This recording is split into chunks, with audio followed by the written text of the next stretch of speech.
Hindi kami palulupig sa inyo, mga Chinese. Basta ganon ang ugaling Pilipino. Mabait kami, pero wag ninyong abusuhin. Yung inyo. Yung amin po, wag ninyong kukunin. Maghahalo ang balat sa tinalupan. Ganyan lang po yon. Sino ba naman yung nakikipagkaibigan kami, inaaway ninyo? Di ba? Grabe na yung mga pagsasamantala ninyo sa amin.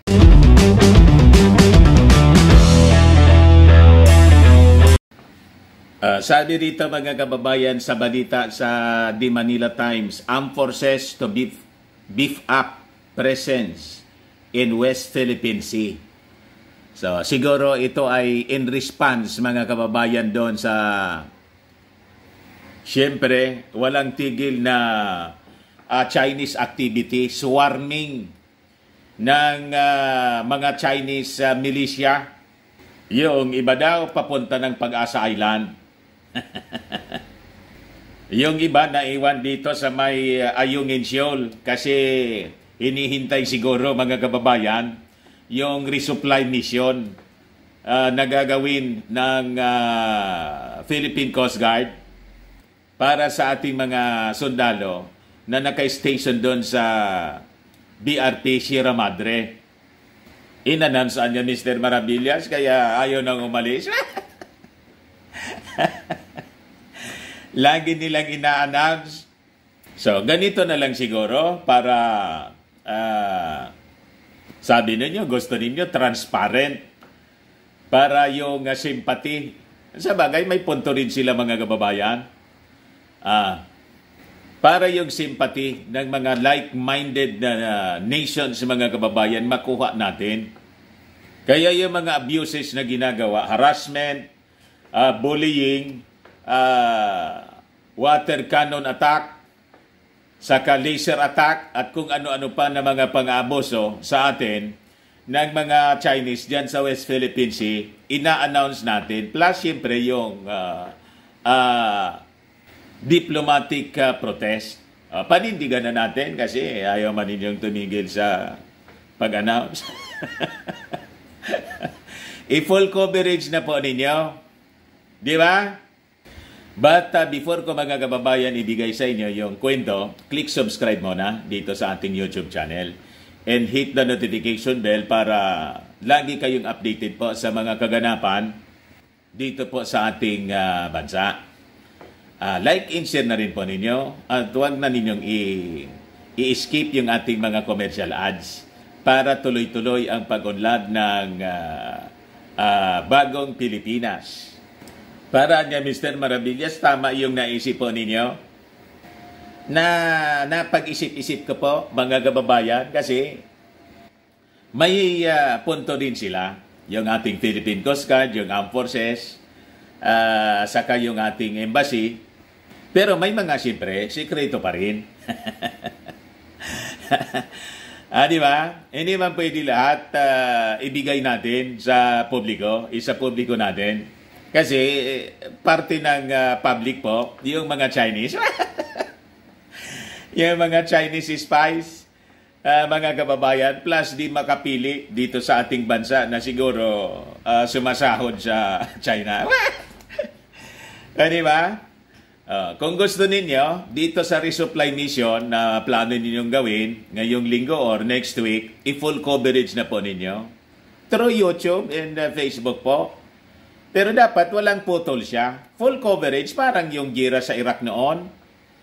Di ba nang lusobi ng Amerika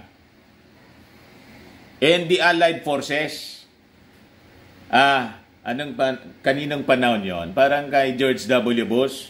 Hindi, yung tatayata po. I-correct na lang po ninyo kung kaninong panahon yon.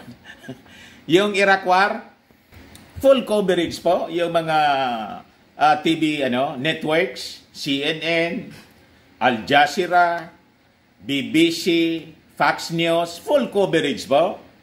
O di, may mga embedded reporters. Yun ang gawin po natin. Yun ang gawin po ninyo dyan sa Philippine Coast Guard, sa Armed Forces. Pag mag-send kayo ng resupply mission, full coverage po. nakabantay. May kwan po, may mga drones na may camera. Tapos, naka-broadcast all throughout the world through Facebook, tapos YouTube. Para pag halimbawa, umatake yung mga Chinese, alam ng buong mundo yung kanilang bullying. Tama na, Mr. Maravillas, yung naisip ninyo. Di ba? Kasi, ang ginagawa po ng mga Chinese, ini-splice. May kwan po, may mga video footage din sila po. Yung ginagawa nilang ginagawa nilang harassment sa atin, bullying, may footage din sila po. Kaya lang po, hindi nila pinapakita yung full video, ini-splice nila, dinodoktor. Yung atin pong Philippine Coast Guard po ay may full video ng incident. Di ayos, pero mas maganda po, live coverage ang gawin natin. Naka-live po sa Facebook Live, tapos YouTube. Simula pa lang doon sa Palawan, saan galing yung doon sa Westcom, yung mga logistics. Simula pa lang doon, naka-coverage na. Tapos, kung ano yung dala ng ating mga kasundaluhan, naka-identify, itemize po. Kasi inaccuse tayo na ang dalaan niya ninyo, mga hindi lang pagkain, construction materials. So ipapakita natin, ito po, magdadala kami ng pagkain ng aming mga sundalo doon sa BRP Sierra Madre. Ito yung mga dala namin. Ito yung mga tao namin na pupunta doon. Composed of ganito, ganito, ganito. Yung mga civilian vessels. Pero supported siyempre ng Philippine Coast Guard and Navy natin. Yung gray sheet. Plus, of course, tawag dito, yung kung maka-invite na tayo ng big vessel po, galing sa Amerika or sa Japan, yun ang nakakonvoy po, nakabantay lang. Kasi pag inatake, at least may sasaklolo po, hindi pa rin mapapahamak yung ating mga kasundaluhan na magsasagawa ng resupply mission, magdadala ng pagkain sa ating mga naka-station na sundalo sa BRP, ang BRP Sierra Madre. Tama ba? Saktoan niya, Mr. Maravillas. Very bright. O, di ba? So, hindi na sila makakapag-sinungaling. Facebook Live. Nakikita ng buong mundo yung pagdadala natin ng pagkain. So, in good faith tayo. Hindi na nila tayo pwedeng baliktarin. Kasi lahat ng ginagawa natin, binabaliktad po ng China. Ginagawan tayo ng kwento. Sabi ko nga, sanay sila sa pagsisinungaling kasi ganyan talagang gawain ng Communist Party of China. CCP. Ganon ang kanilang ideology. Di ba? Sanay sila sa propaganda, sa pagsisinungaling. Aral po kay Goebbels. Ganon ang mga strategy nila para bilogin yung ulo ng kung sinong gusto nilang. Nilalaso nila ang isipan ng mga tao para i-counter yung ating narrative. Ginagawa tayong kontrabida, pinalalabas nila, sila yung in good faith. Pabiktim pa sila. Tayo na ngayon yung may kasalanan. Tayo yung minamali nila, mga kababayan. So, yun ang ating suggestion po. Full coverage. Buong mundo ang nakakakita while we have our resupply mission. Ayos?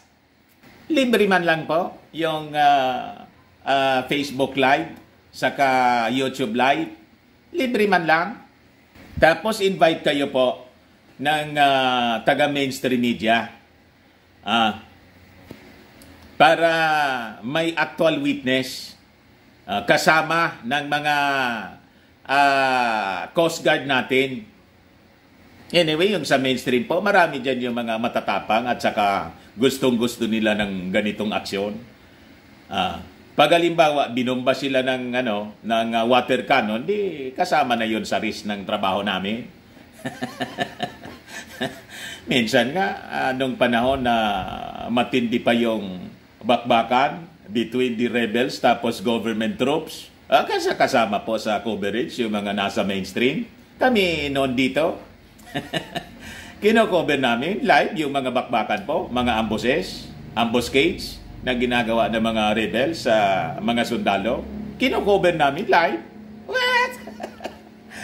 Parang yung doon sa sa Iraq War, yung pag-atake ng Allied Forces, full coverage po. Yung pagtakbo ng mga armored personnel carriers, yung pagpalipad ng mga missiles ng Amerika. Pero yun dyan sa Israel po, habang nakikipagbakbakan sa Hezbollah, live coverage, may camera po. Dito po, hindi man natin ninanais na magkaputukan. What I mean, ito, resupply mission. O di, mas okay pa nga po. Peaceful pa rin as compared doon sa Middle East. Di ba? I-invite ninyo lahat ng mga taga-mainstream media. Pag mag-resupply mission, i-invite ninyo for full coverage simula doon sa Pantalan, mga kababayan ng Westcom, hanggang doon sa ma-deliver yung pagkain, full coverage po. Mainstream, Facebook, tapos YouTube. Ayos? So, ito po yung sabi ng isang top military official. A top military official underscored the need to upgrade the 4 areas in the West Philippine Sea where Philippine troops are stationed, anya, a move that would further reinforce the country's response against the increasingly aggressive posturing by China in the disputed waters. Wala man problema ito kasi this is expected. Okay man ito na na i-announce ninyo. Ang wag ninyong i-announce yung mga SAIDCA sites kung ano na yung mga logistics na nilalagay ninyo doon. Kung naglagay na kayo ng mga nuclear warheads, kung nagposisyon na kayo ng mga ICBMs, makikita niya, Mr. Maravilla, sinasabi mo, ito, ako naman ang yung nagsasalita. Wala man akong access doon. Di ba? Kuhan ko man sana ito. Mga bungang isip ko lang. Di ba? Basta, kung maglalagay kayo dyan ng mga ICBMs, ano niya, Mr. Maravillas nga yung ICBMs, Intercontinental Ballistic Missiles. Intercontinental na. Para malayo yung marating, di ba? Tapos mga nuclear warheads. Iyon ang huwag ninyong i-announce. Unang-una, bawal sa ating konstitusyon. Pero yung iba, naniniwala, alangan man na niya, pumasok dito yung Amerika, walang nuclear. Walang dalang armas nuclear. Siyempre. Pero tulad ng Israel po, yung strategy, hindi po nila kino-confirm yung kanilang Samson option. Paulaan, pero yung sabi ng talagang mayroon na nuclear weapons pero never po na kino-confirm ng Israel. Ganon din tayo. Sabi ko nga, tularan natin yung strategy ng Israel. Di ba? Hindi sila masindak ni naman. Kahit Russia, hindi kayang sindakin. And based sa prophecy, pagpasok ng Russia, yung Gog and Magog, in the Battle of Armageddon, yung Gog and Magog, mga kababayan, doon na sila mauubo sila doon. Dadanak ng dugo, mga kababayan. And the winner is, based sa prophecy, the people of Israel. Kasi nasa side ng yung ating apple of the eye ng ating Panginoon, yung Israel, alangan man. Ipahintulot po yung Israel na matalo ng mga enemies. Hindi yun naayaan ng ating Panginoon. Ganon din dapat tayo. Di ba? So kung may ipoposisyon ng mga ICBMs, nuclear warheads, medium range missiles, kung lang. Para niya, Mr. Maravilla, sinasaywar mo yung mga Chinese. Hindi man po ako general, hindi man ako participant dyan. So pwede tayo magkwento ng mga ganito. Kung po-posisyon tayo dyan, huwag ninyong i-confirm. Huwag ninyong sasabihin. Pero ito, na mga resupply mission, pwede na ninyong i-announce. Di ba? So, yan po. Ito yung ating, pati rito, posisyonan na ninyo siguro. Ito yung outpost natin, mga kababayan. Yung Sierra Madre. Following a visit to the headquarters of the Western Command, which has jurisdiction over the West Philippine Sea, Armed Forces of the Philippines Chief of Staff General Romeo Browner Jr. vowed to improve the facilities in all military posts in the area.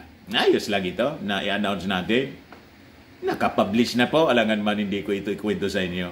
Nasa Manila Bulletin, Manila Times pala. The Manila Times. Yun ang balita rito. Browner's visit comes days after a Chinese Coast Guard ship fired a water cannon at a Philippine boat bringing supplies to Marine Station at Ayungin Shoal last August 5. I-announce na natin itong i-announce na tayo may ginagawa para mag-isip yung China na nagre-readyan niya yung Pilipinas. Matapang rin. Alangan man, maduwag kami sa inyo. Yung awitin namin sa lupang hinirang po, sa manlulupig, di kami pasisiil. Mga lahi kami ng matatapang. Laing Hebro kami. Alangan man na tatakbo kami. At sanay na kami dyan. We experience, war. Di ba? Nagpapadala pa nga kami ng mga sundalo. Contribution namin sa United Nations. Di ba? May peacekeeping force kami. Ready po yung aming armed forces makipagbakbakan. Pag binigyan lang ng Amerika ng tamang armas, umanda na kayo. Huwag ninyo kaming kakantiin. Hindi kami palulupig sa inyo, mga Chinese. Basta gano'n ang ugaling Pilipino. Mabait kami, pero huwag ninyong abusuhin. Yung inyo. Yung amin po, huwag ninyong kukunin. Maghahalo ang balat sa tinalupan. Ganyan lang po yon. Sino ba naman yung nakikipagkaibigan kami, inaaway ninyo? Di ba? Grabe na yung mga pagsasamantala ninyo sa amin. Tapos ngayon binabaliktad ninyo yung lahat ng kwento. Kami pa ngayon yung may kasalanan. Sinasabi ninyo na kayo, nagre-reach out kayo, pero kami, ini-ignore namin kayo. What? Di ba? Iyan gusto ninyo pong bilateral po. Ayaw namin yan, na matagal na naming rineject yan. Ang gusto lang yan, si Mao Diggs. At mga minions niya. Ayan, pero the majority of the Filipino people, in our president, the chief architect of foreign policy, ayaw niya. Kaya nga, dumikit siya sa Amerika. Malinaw yon. At ini-engage niya yung China, yung China, yung Asia, ASEAN, yung Japan, South Korea, European Union, Australia, ini-engage niya kasi hindi siya papayag na bilateral. Kasi sa bilateral, wala eh. Hindi man po kayo matinong kausap. Di ba? And that is our experience for many years already. Hindi effective po yung ano. Kaya mag-iiba kami. Kung ayaw ninyo sa bilateral, sa multilateral, di wag. Hindi gagawin namin yung gusto namin gawin. Gawin na ninyo din yung gusto ninyo. Tama? Gagawin namin yung gusto namin. Hindi kami magpapadikta sa inyo, mga Chinese. Hindi. Mga Ophirians kami. Lahing Hebrew. Lahi ni Lapu-Lapu. Hindi nga kami umatras, Hindi nga kami umatras sa mga Kastila. Sa mga Japanese, hindi kami umatras. Sa mga Amerikano, kayo pa. Di ba? Kahit yung mga armas namin noon, hindi kasing advance. Si Lapu-Lapu po, gamit niya garod, sibak, at saka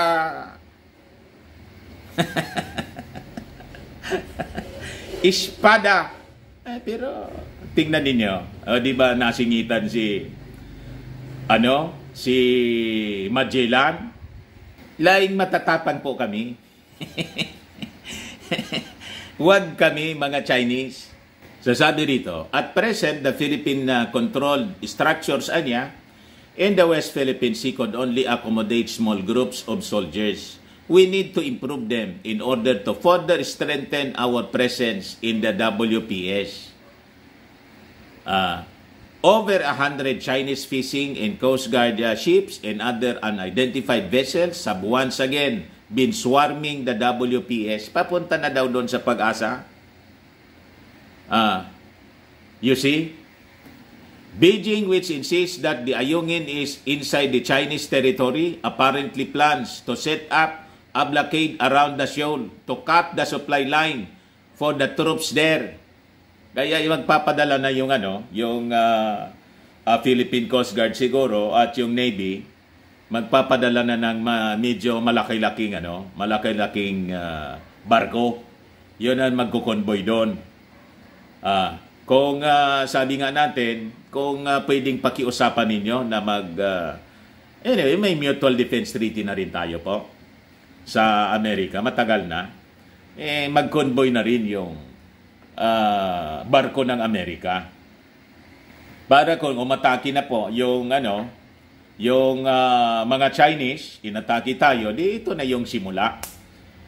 Siguro kailangan natin na talagang harapin sila ng sabayan po para masukat natin kung gaano ang resolve ng mga Chinese na harapin yung puwersa ng Pilipinas in America and later on, the whole of nations na ating mga kakampi. Di kumuha na rin sila ng kanilang mga kakampi rin. Di ba? At simulan na natin po ang pagpasok sa tribulation period. Ingawan niya, Mr. Marabile. Sabi ko po, hindi ko man mababago, kahit hindi ko ito sabihin sa inyo, hindi ko man po mababago ang destiny ng mundo. As written in the Word of God, tribulation of this world will come. And it is very, very soon. Kaya mag-ready po kayo, especially spiritually, mag-ready po tayong lahat. Accept our Lord Jesus Christ as our Lord and Savior. Kasi yung tribulation po, nasusulat. There will be wars and rumors of wars. Ito na siya ngayon. Mababasa natin sa mga pages ng mga newspapers. Makikita natin sa mga balita, sa social media, sa mainstream media. Tingnan ninyo sa Bible, yon mismo yung sinasabi. There will be wars. Hindi kayo nakapag-alata na kahit gaanong post natin para sa pag-uusap, itong mga Chinese, ang hirap kausapin.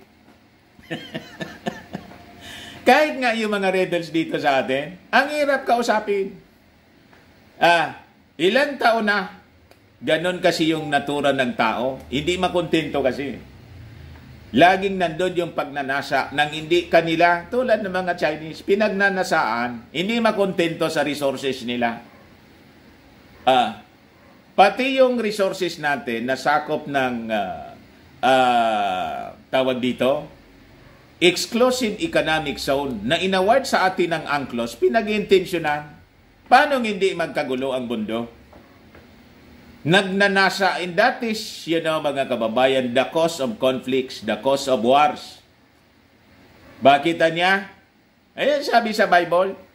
Ito po, basahin ko sa inyo kung bakit may conflicts, may wars, may pag-aaway ang mga tao sa mundo. James chapter 4, verse 1. Verse 1 to 2. Sabi rito, what causes fights in quarrels among you? Don't they come from your desires that battle within you? Yung desires, yung lust, yung pagnanasa. Nasa kayo ng nasa nang hindi sa inyo. Pagnasaan ninyo yung sarili ninyo. Hindi yung, pati yung sa amin, pinagnanasaan pa rin ninyo. Yan ang klarado. You want something, but you don't get it. You kill in covet, but you cannot have what you want. You quarrel in fight. Sakto. You quarrel in fight. Kaya inaaway ninyo kami. Ayaw man naming makipag-away sana sa inyo. Kaya lang, you are pushing us against the wall. Hanggat wala na kaming choice kundi to fight back. Nakikipag-usap kami sa inyo. Yung aming leader, nakikipag-usap sa inyo. Pagbalik dito, pag-uwi dito sa Pilipinas, yun ang gagawin ninyo sa amin. Iharas ninyo, i-laser attack ninyo, yung aming mga, tawag dito, yung aming Coast Guard. Tapos, pumunta dyan si Maudigs sa China, kausap yung leader ninyo. Ang sabi ni Maudigs, be kind anya to our people. Anong ginawa ninyo? After 2 days lang, comes now the canoning. You see? Tapos, mag-spread pa kayo ng mga kasinungalingan. Ang minamali pa ninyo kami. Sobra na. So, there will come a time na mapupuno ang mga Pilipino at mauubos yung aming pasensya. At ang aming pagiging mabait, mapapalitan yan ng pagiging, pagiging matapang namin. Binubuhay na ininyo yung aming tapang. Mabait po kami. Bakit? Inayaan nga namin kayo ng mga Chinese makapamuhay with us. Yumaman kayo, sabi ko nga po. Yumaman kayo dito sa amin. Di ba most of you na mga Chinese? Mahihirap man lang kayo doon sa inyong bansa. At dati din kayong mahirap na bansa. Yumaman lang kayo, sabi ko naman nagre-react dito. Yumaman lang niya kayo. Yumabang na kayo ng tulong. At ngayon, binubuli ninyo kami. Wala mang ganun dati. Di ba? Sabi ko nga po, yung mga Chinese fishermen, Filipino fishermen, nagtutulungan sila dati. Pag inabot ng masamang panahon sa laot, nagdadamayan sila. Pag may lumubog sa mga Filipino fishermen na bangka, tinutulungan ng mga Chinese fishermen. In the same manner, bakit hindi ninyo ibalik yon? Pag may mga lumubog na bangka sa inyo, sinasagip namin. Nangingisda kayo, nangingisda kami. Busog kayo, busog din kami. Ganon dapat yung magkakapitbahay. Pero ngayon, nang maglagay kayo dyan ng mga nag-iba yung lahat. Nag-iba na yung trato ninyo sa amin. Pero until today, mabait pa rin kami sa inyo. Bakit? Hindi pa namin pinapalayas yung mga kababayan ninyong nandito. Ang turing namin nga sa sa kanila, pamilya na namin, tawag namin Chinoy, Chinese Filipino. Hinaharas ba namin yung mga Chinese Filipino? Di ba hindi? Kaya lang napupuno na yung mga kababayan namin. Like Senator Mig Zubiri. Kaya nakapagsabi siya, saan kayo kampi? Sabi sa Chinese Filipino ni businessman, ni Mig Zubiri, saan na niya kayo kampi? Our challenge to you, Chinese Filipino. Anong gagawin ninyo ngayon? Diretso lang yung paghanap buhay ninyo. Di man lang kayo magsasalita na ikondina yung inyong mga kalahi, si President Xi Jinping. Hindi ba kayo magpo-protest sa Chinese Embassy rito? Sa amin? At sasabihin ninyo, tigilan ninyo, sabihin ninyo sa gobyerno natin, tigilan ninyo pang-api sa mga Pilipino. Kasi, naging mabait naman sila sa atin. Yumaman nga kami dito. At yung mga workers namin, mga Filipino, kaya mayaman kami. Sila, mahihirap. Kasi most Filipinos walang hilig sa negosyo. Ang mahilig sa negosyo, yung mga Chinese. So, tingnan ninyo yung mga malls. Pag-aari nila. Yung PAL, pag-aari ng Nilusyutan. Yung Cebu Pacific, pag-aari ni Gokongwi. Yung SM, pag-aari ni Si. O, tingnan ninyo. Pati yung Jollibee. Lahat halos ng, yung sa top ng yung mayayaman, binagang mayayaman dito, mga Chinese sounding family names. Di ba? Pinapatronize namin yung mga negosyo ninyo. Kaya we are for, we support the call of the statement and stand ni Mig Zubiri. Tama yon na sinabi ni Mig Zubiri. Nananawagan siya ng boycott para i-pressure yung Chinese government. I-boycottan niya natin. Nag-react yung Filipino-Chinese Chamber of Commerce and Industry na it could affect the economy. Ihanap kami ng pwedeng mag-invest dito. Hindi man lang kayo yung tao sa mundo. We go to America, we go to Europe, we go to Australia. Yung mga Japanese, dati naman dito, mga sasakyan natin, Japanese made. So we will not patronize yung mga tawag dito, Chinese made cars. O di ba ngayon? Ang dami na mga Chinese made cars dito. Mga binibinta pa ninyo dito sa amin, low quality, substandard. Ba't hindi ninyo tularan? Dati namin kaaway yung mga Japanese, ngayon laging tumutulong sa amin.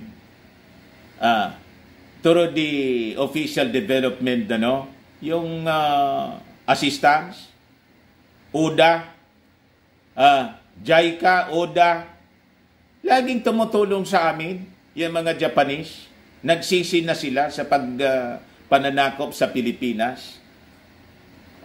Di ba pati kayo, inaway din ng Japan? Yung Japan ngayon, kaibigan na namin. Yung Amerika, naging kaaway din namin. Mayroon na Filipino-American War. O ngayon, nakipagkaibigan sa amin, we have our Mutual Defense Treaty. Sabi ko nga po, mga kababayan, kayo na mga Chinese, ba't hindi ninyo lang gawin? Live and let live. At sabay-sabay tayo na maging prosperous country. Imbes yung focus ninyo, mang-api sa amin. Di ba? Napakalawak ng South China Sea, West Philippine Sea. Yung malapit-lapit sa inyo, diin nyo. Yung malapit din sa amin, amin na rin po. Huwag na ninyong kunin. Na pati yung amin, inyo. Kaya nag-aaway ang mundo, ang mga tao sa mundo. Ito, you last hindi sa inyo. Yun ang sabi dito sa Word of God. Laging nagnanasa. Kaya you quarrel. We quarrel. Kasi hindi mapigil ang sobrang pagnanasa. You see? Naging preaching niya Mr. Maravillas yung Yung commentary analysis mo niya, Mr. Maravillas, naging preaching na tuloy. Ayan man lang po, mga kababayan. Baka lang kung gusto ninyo po gusto ninyong mabuhay, gusto rin naming mabuhay. Yun man lang po yun. Ayaw man nga namin makipag-away sa inyo. Di ba? Pero pag ginaway ninyo kami, hindi okay. Ready kami. Firmax Firming and Lifting Cream, pinapahid po sa mga pulses and affected area. Mainam po sa paninigas ng mga kaso-kasuan. Ito man po, Automax Radiant Serum. Sa mukha naman yung application. Anti-aging po siya. You will look 10 years younger than your age. Sa mga cancer patients naman po, baka lang gusto ninyo itong itry, neng sa Red Mix Fruit Drink. Hindi man po siya gamot, food supplement siya. Kaya lang, gawa siya mga kababayan sa goji berry. Yung goji berry may anti-cancer properties. Yung mga inquiries po ninyo, dumiritso na lang kayo sa aming messenger sa Facebook para masagot namin agad. Ayos, ako po si Dante Maravillas. Bye-bye po. God bless.